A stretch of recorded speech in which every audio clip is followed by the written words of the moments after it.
Before being cut off, we were talking about such factors as urbanization and how they impact the national unity of Canada.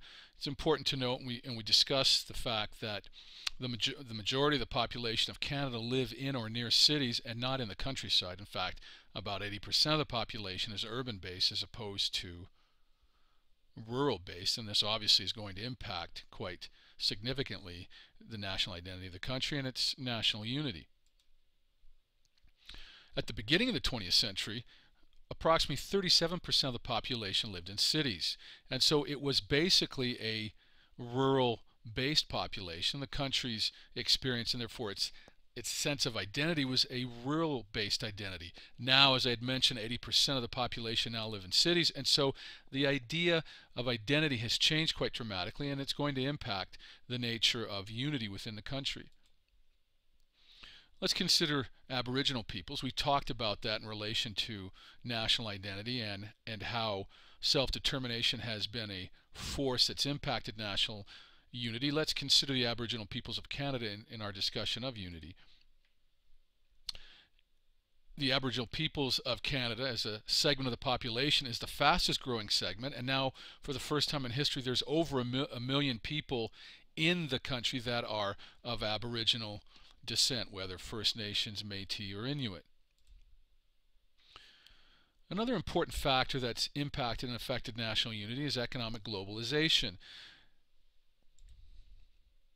And basically, economic globalization is integration of trade both at a multilateral level and on a world stage, so that we basically have one integrated economy, and we see forces within globalization economically that have impacted national unity. For example, what we see quite often is that with the economic impact of globalization, we see American and Western culture particularly influencing and impacting the cultures of other areas of the world, and that's also been the case in Canada. One simple example would be in the music industry. The American music industry dominates the world, as does its film industry, and so important elements of American culture have come to dominate and become important elements of the national identity of other countries, such as Canada, and that's impacted the national unity of the country.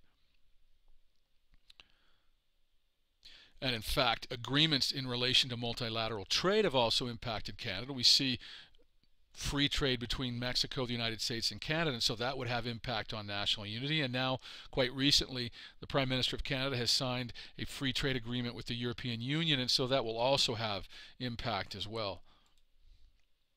NAFTA, the North American Free Trade Agreement, I just mentioned free trade between Canada, the United States, and Mexico, and that certainly is going to impact national unity in ways that previously had not been impacted. We see the reduction, elimination of trade barriers, and so various companies from North America, particularly the United States and Mexico, can come to Canada and can vie and compete for trade and for economic development, and that will impact the unity of the country.